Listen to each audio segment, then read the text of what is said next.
Hello friends, welcome to my YouTube channel SK online classes में आपका स्वागत है। कैसे है सभी नमस्कार, गुड मॉर्निंग। मैं पढ़ा रहा हूँ आपको गणित कक्षा 10 की डॉक्टर मनोहर री हरसुख शर्मा एनसीईआरटी पैटर्न की है।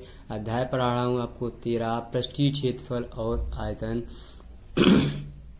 इसमें एक्सरसाइज आज स्टार्ट करने वाला हूँ मैं 13 ई में मैंने आपको क्वेश्चन कुछ बता दिए थे, कुछ नहीं बताए थे, तो वो आज मैं बताऊंगा। तो आप लोग देखिएगा। क्वेश्चन नंबर देखिए, पहला और दूसरा आपको दिख रहा होगा, ये ऑब्जेक्टिव क्वेश्चन है। इसके आगे भी दिखा देता हूँ, तो आप लोग देखिएगा और समझने की कोशिश कीजिएगा। जी देखिए, आपके पास आगे third question and fourth question आपको दिख रहा होगा स्क्रीन पर। 8 नंबर पूरा दिख रहा होगा, 7 तक आपको दिख रहे होंगे। आप लोग 7 तक स्क्रीनशॉट ले लीजिए। इसके आगे आपको बताते हैं क्वेश्चन। तो ये रहा आपके क्वेश्चन स्क्रीन पर आने वाला है। शुरू करने से पहले आप लोगों से कहना चाहूंगा, अगर आप लोगों ने अभी भी पहली बार हमारे चैनल पर हैं और आप लोगों ने अभी भी हमारे चैनल को सब्सक्राइब नहीं किया है, तो चैनल को सब्सक्राइब कर लीजिए। साथ ही साथ बेल आइकन को भी दबा दीजिएगा और साथ ही साथ लाइक भी कर दीजिएगा और वीडियो को शेयर भी कर दीजिए, क्योंकि आपके थ्रू किसी और का फायदा आपके अकॉर्डिंग हो सकता है। तो आप लोग कोशिश कीजिए, और ये हमारी रिक्वेस्ट है कि आप लोग वीडियो कम से कम आप लोग 2 मिनट तक देखा कीजिए। उसके बाद आप लोगों को अच्छा लगेगा और पढ़ने में भी मजा आएगा। कुछ समय बाद आप लोगों को कुछ दिनों के बाद बहुत ही अच्छी चीज आपको यूट्यूब पे इसी चैनल पर मिलने वाली है, तो आप लोग अच्छे से पढ़ते रहिए।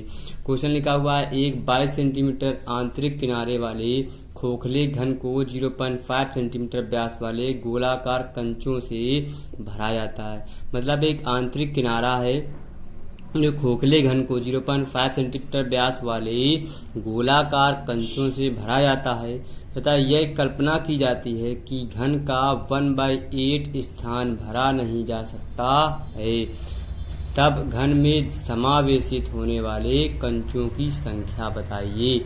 घर में समावेशित होने वाले कंचों की संख्या बताना है। तो संख्या क्या है, देखिए हमारे पास लिखा 1,42,244 ABCD ऑप्शन आपको दिख रहे हैं। तो अब मैं इसका सोल्यूशन बताऊंगा, तो आप लोग सोल्यूशन देखिएगा। बहुत ही आसान, बहुत ही सिंपल वे में आपको इसका सोल्यूशन हम बताएंगे। ठीक है, देखो हमको दिया हुआ है तो लिख लेंगे। हमको जो चीज दिया हुआ है यहाँ पे लिखेंगे।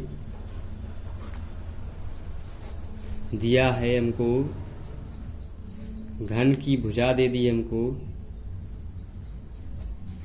घन की भुजा दे दी है 22 सेंटीमीटर। ठीक, तो घन का आयतन भी हमें निकाल सकते हैं यहाँ पे, और हमें कंचियों का व्यास दे दिया है। कंचों का व्यास 0.5 सेंटीमीटर। तो हम इसकी त्रिज्या निकाल लेंगे। इससे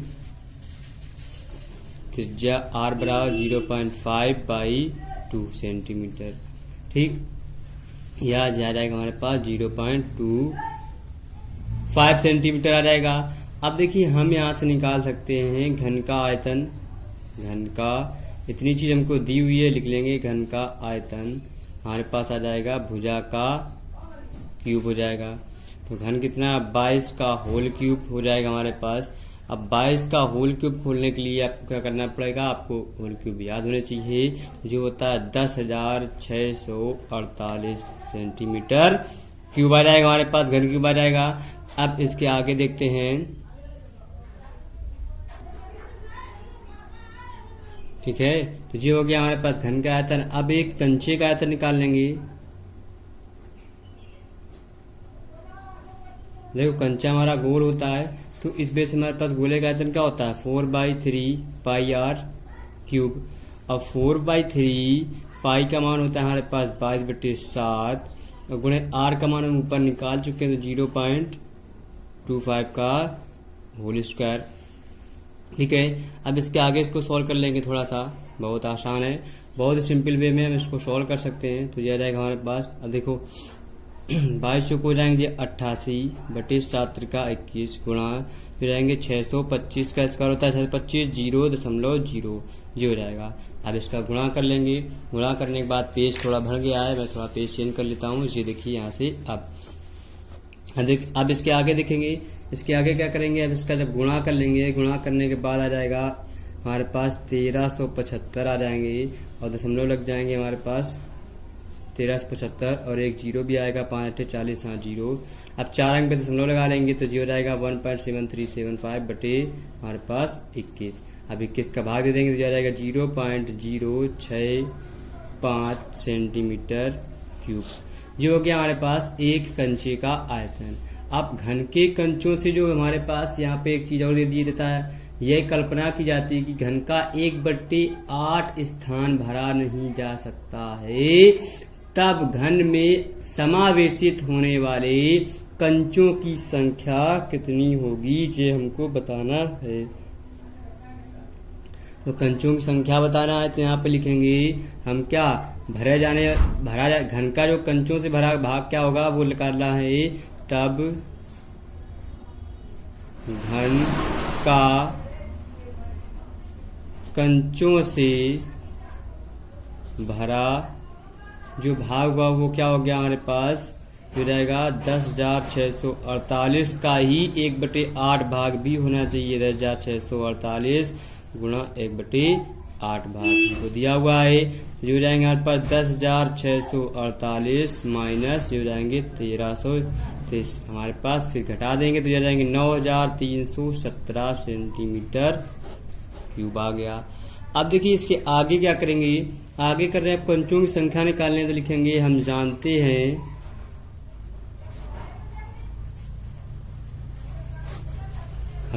हैं कि कंचों की संख्या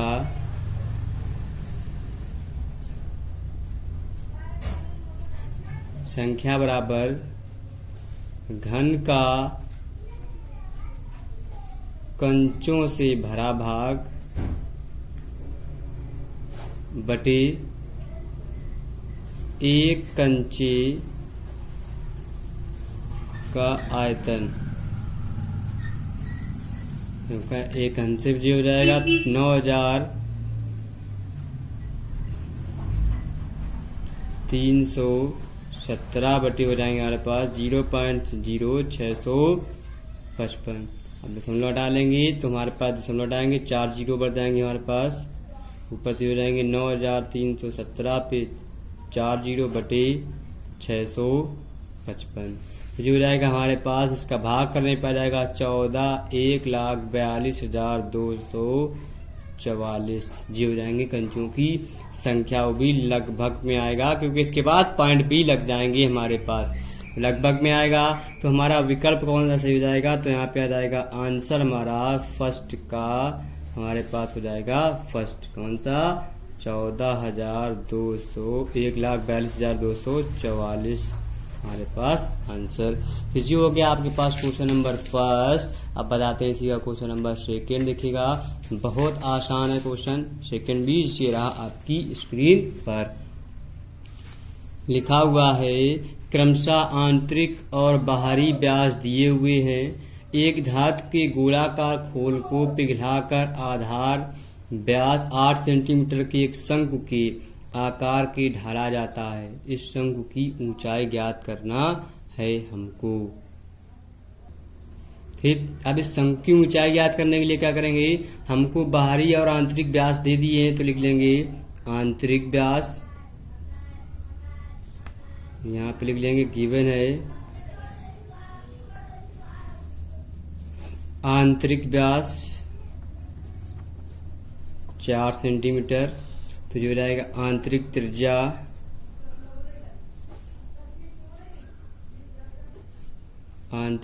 हो जाएगी, हमने मान ली यहाँ पे R1 बराबर 4/2 बराबर 2 सेंटीमीटर। व्यास की आधी होती है। अब आ जाएगा बाहरी व्यास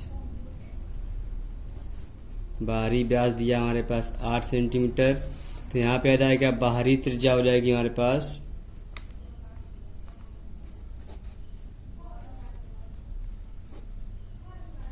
बाहरी त्रिज्या R2 बराबर 8/2 तो बराबर आ जाएंगे 4 सेंटीमीटर। दिस इम्प्लाइड दैट हमें बाहरी और आंतरिक आ गए। तो अब गोली कोष का जो बाहरी व्यास आ गया तो गोली कोष का आयतन निकाल लेंगे हम।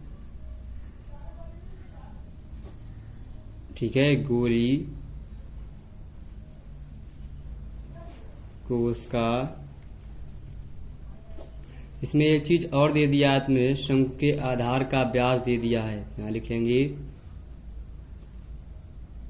शंकु के आधार का व्यास दे दिया हमारे पास 8 सेंटीमीटर। त्रिज्या हमारे पास कितनी आ जाएगी 4 सेंटीमीटर। लिखेंगे गोली कोश का आयतन हमारे पास क्या हो जाएगा 4/3 पाई r2 स्क्वायर माइनस 2 नहीं होता, स्क्वायर नहीं होता, क्यूब होता है हमारे पास, जो हो गया।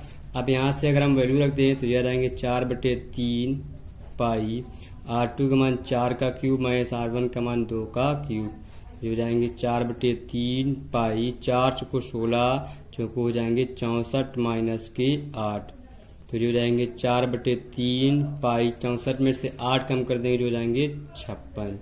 ठीक, अब इसका गुणा कर देंगे तो जो जाएंगे 4 छंग 24 4 पंचे 20 2 22 पाई/3 सेंटीमीटर क्यूब, जो हो गया हमारे पास गोली कोश का आयतन। तो यहाँ हमें पूछा क्या, उसने शंकु की ऊंचाई पूछी है, तो यहाँ पे लिखेंगे हम जानते हैं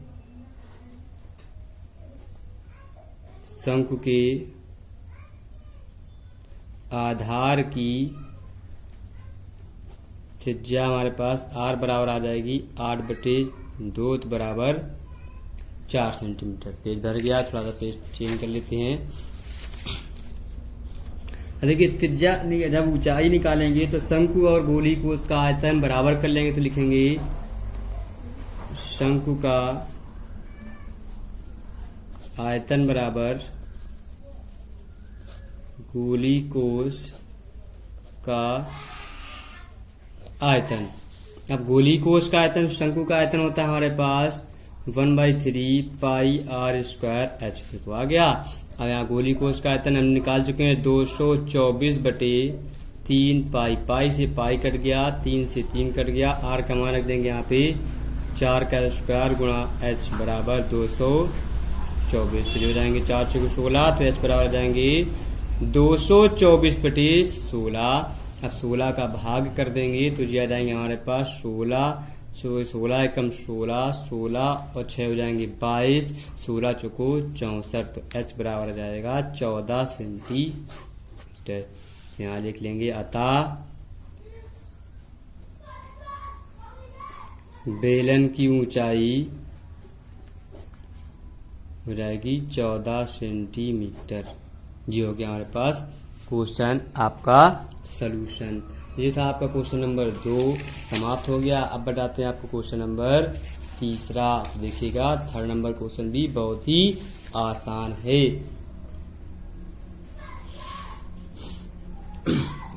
देखो भीमाओं 49 सेंटीमीटर 33 सेंटीमीटर 24 सेंटीमीटर के घनाभ के आकार के लोहे के किसी ठोस टुकड़े को पिघलाकर एक ठोस गोले के रूप में ढाला जाता है, तो गोले की त्रिज्या है 21 सेंटीमीटर 23 सेंटीमीटर 25 सेंटीमीटर और 19 सेंटीमीटर।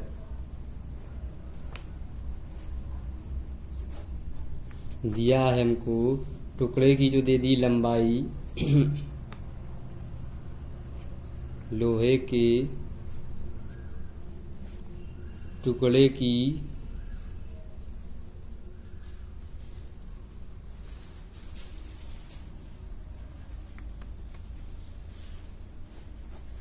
लंबाई दे दी है हमें 49 सेंटीमीटर और चौड़ाई दे दी है हमारे पास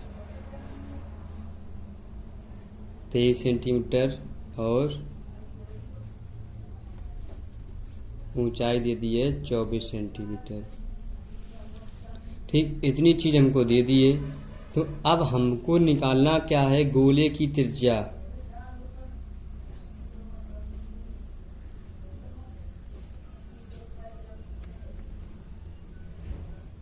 टास्क में हमसे पूछ लिया है, तो अब हम जानते हैं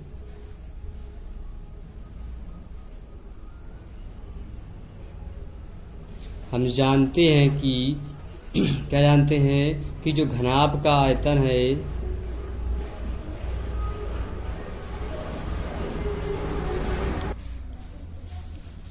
ठीक है, तो जी हो गया हमारे पास घनाभ का आयतन बराबर हो जाएगा हमारे पास गोले का आयतन। घनाभ का आयतन होता है हमारे पास लंबाई गुणे चौड़ाई गुणे ऊंचाई। गोले का आयतन होता है हमारे पास 4/3 पाई आर क्यूब होता है। हमें आर ही चाहिए, तो ये हो जाएगा हमारे पास कितना हो जाएगा 49 गुणे 33 गुणे 24 बराबर 4/3 22/7 गुणे आर क्यूब। और देखो हमारे पास हो जाएगा 4 छंग होते हैं 24, ठीक है। अब बाकी और 11 तीन होते हैं 33, 11 दूनी होते हैं 22। हमारे पास और कोई चीज बच जाएगी यहाँ पे 2 तय होते हैं 6। अब कोई चीज नहीं बच रही तो ये आ जाएंगे 49 गुणे 3 गुणे 3 और गुणे ये 3 गुणे 7 बराबर हो जाएंगे आर क्यूब। तो हमारे पास आर बराबर हो जाएंगे 49 गुणे 7 गुणे 3 गुणे 3 गुणे 3 का घन क्यूब। इन तृतीयों से हमारे पास 7 आ जाएगा, इससे 3 7 का 21 सेंटीमीटर हमारे पास आर हमको मिल जाएगा। ये हमारे पास आंसर आ गया। ये था आपके पास क्वेश्चन नंबर 3। अब बताते हैं आपको क्वेश्चन नंबर 4। इसका ऑप्शन कौन सा सही हो जाएगा हमारे पास, ये देखिए आपको स्क्रीन पर दिखा देते हैं। ऑप्शन नंबर 1 हमारा सही हो जाएगा। तो ये था आपके पास क्वेश्चन नंबर 3 तक हो गया। अब आपको बताते हैं क्वेश्चन नंबर 4। क्वेश्चन नंबर 4 भी बहुत ही आसान क्वेश्चन है, आप देखिए और देखने के बाद इसको लगाइएगा। सेम टू सेम आपका क्वेश्चन ये दिया हुआ है, जैसे अभी आपको मैंने बताया है फर्स्ट नंबर सेम वैसे ही ये क्वेश्चन आपको लगाना है, ठीक है। तो कोशिश कीजिएगा लगाने की, नहीं आएगा तो हम जरूर बताएंगे। तो इस तब तक के लिए आप लोगों से कहना चाहूंगा, अगर आप लोगों ने वीडियो एंड तक देखा है, वीडियो को लाइक नहीं किया है तो लाइक कर दीजिए। देखते समय आप लोग लाइक करना भूल जाते हैं, और वीडियो को शेयर कर दीजिए। और अगर आप लोग पहली बार देख रहे हैं तो हमारी रिक्वेस्ट है कि चैनल को सब्सक्राइब कर लीजिए, साथ साथ बेल आइकन को भी दबा दीजिएगा, जिससे आपको लेटेस्ट नोटिफिकेशन वीडियो आपके मोबाइल पर पहुंच जाएगी। तो कल फिर मिलते हैं नए जोश नई एनर्जी नए उत्साह के साथ। Bye bye.